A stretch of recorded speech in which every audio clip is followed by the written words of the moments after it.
Every job starts with a little unloading. Welcome to another video of Back to the Past. I'm Blair.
Good morning. Well, I got all my material stocked. I brought in some 2x4s and such. Behind the rhino, or on the other side of the rhino, I've got a bunch of I-joists that I plan to use for the floor framing for the second floor. We'll get to those on this trip at some point. Gabby's kind of resting. She just tried to run down an armadillo. I knew she was looking at something back off to the left of the camera. Didn't know what the heck it was, but that's what it was. And I'm really kind of amazed how fast those things can move. So the plan for today is to set the bottom plate on that back wall, or at least across this area that's going to be the main part of the barn. In one of the previous episodes, and I'll provide a link if I remember to do that, when I built the shed a year and a half ago, I was able to lay the 2x4s right on the platform and be able to stand them with plywood on them by rigging into a tree and using that to be able to jack up into. Here I'm not going to be able to do that. I don't have a nice level area, and also I'm not tough enough to raise a 24-foot wall, so I'm going to be actually building all this in place. I'll start out with a ladder, and then later this morning my neighbor told me she'd loan me her little Kubota tractor, and I'll bring in a few more buckets of red dirt and try to level things up a little bit to where maybe I can set up scaffold and make things a little bit easier. It'll be a little bit slow going though, doing that all by hand. It's not going to happen quickly. The weather here for the past 3 weeks, from what I understand, has been just like Colorado's weather, in that the humidity's been pretty low, but the temperatures have gotten pretty high. Normally, my temperature here will be about 15 degrees cooler than what it is in Fayetteville, just 20 miles away. Winslow's about 10 miles away, and it's generally a little cooler than that too, even though Winslow is higher in elevation than Fayetteville. I've got so many trees here that the sun doesn't hit the ground, so the ground doesn't really get to soak up the heat and be able to generate it back up into the air. So I've got that advantage, but still it gets dreadfully hot. Yesterday it hit 89 degrees, which is the hottest that in the time that I've owned this property, it's the hottest that I've seen it. I'll be doing a lot of time lapse through this entire process. Just because you see me nail in 1 2x4, it's not much different than the one next to it and the one beside it and the one beside that. So we'll be using time-lapse quite a bit all the way through this process of building this garage. When I did the concrete walls, I'd video one section, and then the next section's kind of the same as the next section. So with that, I only videoed, I think, one wall pour, one footing pour, and that kind of stuff. Where I'll try to document this one a little bit more, but like I said, it will be almost all with time-lapse video, so you'll get to listen to a lot of music. I'll get started here shortly. So I've got sill seal on the back wall, ready to put that down, and then got a couple treated plates there, and ready to go. So I'll get started here in a few minutes.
While Gabby is busy chasing critters behind me under the horse trailer, today I'll be working on this north side, the back side of the building.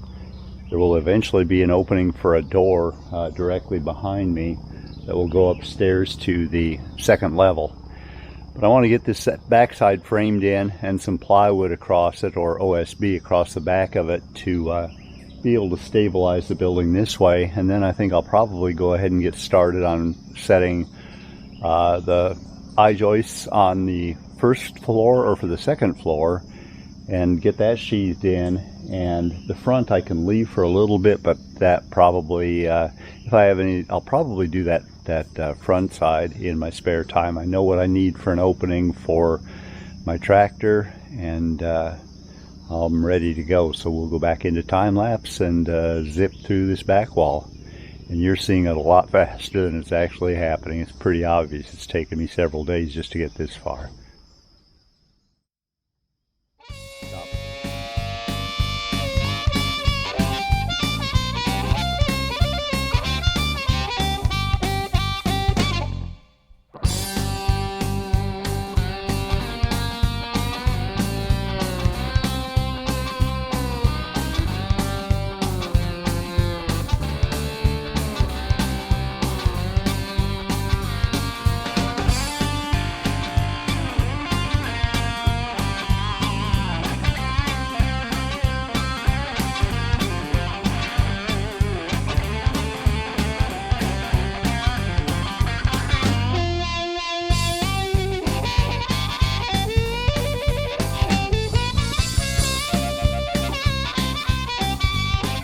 Good morning. The mornings here are quite pleasant before the sun gets high enough to invade my space over the top of these trees. Once that happens, it gets sunny enough that it gets pretty darn hot here to work. I have finished the 3 walls as far as I can go, and I'm ready to go in with the first floor decking and I-joist. So got an I-joist sitting right beside me here. I need to cut it to length. I'll put it up there to test it just to make sure that I've got it cut to the proper length. And then once that's done, maybe I'll get several cut at a time and work on 2 or 3 at a time. I've got a rim board set up on that far wall, and it's already laid out for joist spacing. This wall behind me is already laid out for joist spacing. The dog is all ready to go to work. Not really. She'll probably end up spending a good part of the day sleeping, but that's a dog's life, I guess. So we'll get started on that now.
I moved the camera in to where you could see a little bit of what I am doing here. There's a lot of distortion with the lens, so everything isn't as curved and bent as it appears. But I've set 7 joists so far. They are attached on each end. I set the rim joist on the west side after the camera was turned off, and I added 2x4 going across the top of them to keep the spacing even, and then a diagonal brace which goes right over my head and behind me to keep it from to where the whole works won't just tip one way or another. So it's actually pretty doggone stable. I even walked around up there a little bit, and it's feeling pretty good. I'll back out again to where the camera was before, and then we're going to set 1 rim joist on the east side, And then I'm going to go into town and do some chores. I got laundry to do, and then I think I'm going to go sit down for dinner and a beer somewhere. So let's back up. We'll shut that rim joist, and then I'm out of here for the day. I did also add a brace to the center of the wall because it was to where the entire thing was able to go like that just a little bit. Although both ends are plumb, that center had enough deflection in it because those top 2x4s will move a little bit. So I did that too, and that gave it a lot of stability up there. I think once I get the rest of these joists in, I'll be ready for plywood. I'll probably stop one short from the end and go ahead and build that south wall before I finish it out. I got to thinking, and it may be a little difficult putting that wall in afterward.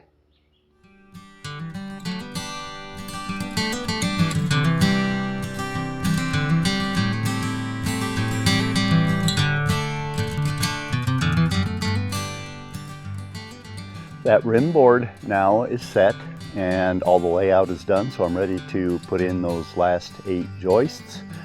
That should work out for timing, that once I get those in, it's probably going to start getting a little bit too warm to work here, so I'll run into Fayetteville and pick up the decking plywood for that, to where this evening's work task maybe will be to get started on some plywood decking on there, or to work on this front wall here that still needs to be done. I reviewed some of the videos from yesterday, and it ended up that I have the time lapse going pretty fast. I had it going at about a 200-to-1 ratio, and it was buzzing along so fast you couldn't even see what I was doing. So I'm going to slow that down to about half that speed today, to where maybe you get a better look at exactly what I'm doing here.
Okay, here we are. Finally some framing being done. You can actually see the start of a building.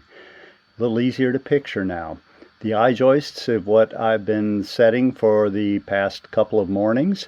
I've got some parallel bracing on the top and one diagonal to keep everything solid. The front is still braced off for being kept plumb, and then I have the one brace that I put in yesterday that is right in the middle. I snapped a line this morning, and now it's ready for sheathing. I'll head to town, grab a load of sheathing, and be back this evening.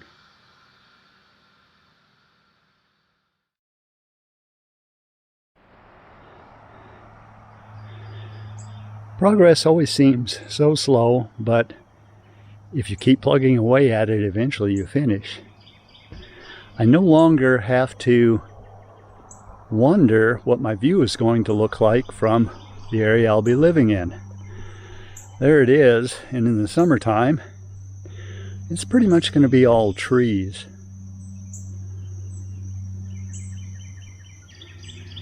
In the wintertime it'll open up and you can barely see off in the distance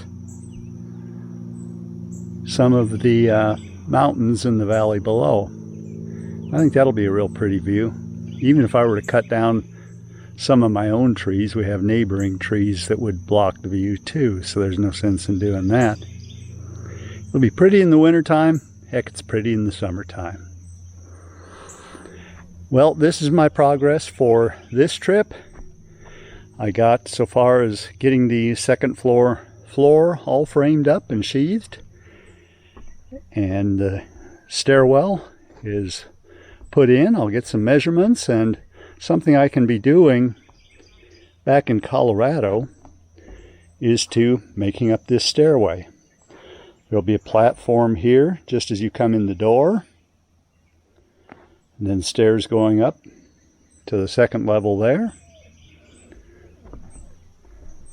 There'll be a door coming through somewhere here. Have a bathroom over here. Maybe some countertop on the back side of the bathroom wall, just to serve as sort of a little kitchen for me. And then the rest will be open. And eventually this will probably be used for storage too. So my plans are for next time to get this east wall built, and on the opposite side the west wall built or framed up. And then I think at that point I'll probably go ahead and set the posts and beam for this side and frame the roof that will attach from that beam to this framed wall.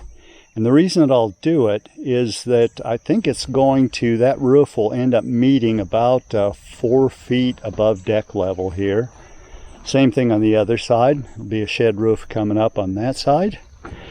And you can refer back to a previous episode, if you'd like, of the drawing of what this is going to look like. Maybe I'll even put something in the corner of this to take a look at.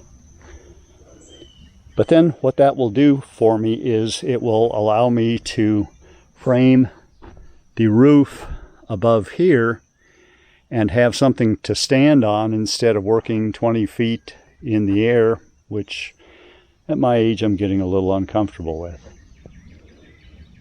We'll take a look at it from the air too, so that we have a little bit better view from above, and maybe get a better picture of what the place looks like.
We'll end the episode here, looking out at the persimmon trees right in front of us directly.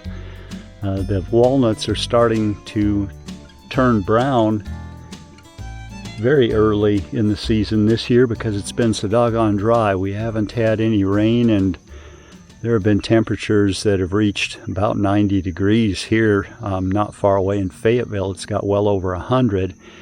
Oklahoma City, which is about a 4-hour drive, is forecast to have a high of near 110 today. So it's been hot and dry, and it's pretty hard on the trees. I'm pretty surprised that there's even any green grass out there anymore. A lot of that has turned brown already too. Let's end it here, and I thank you for joining me. Have a great time till I see you again. Bye.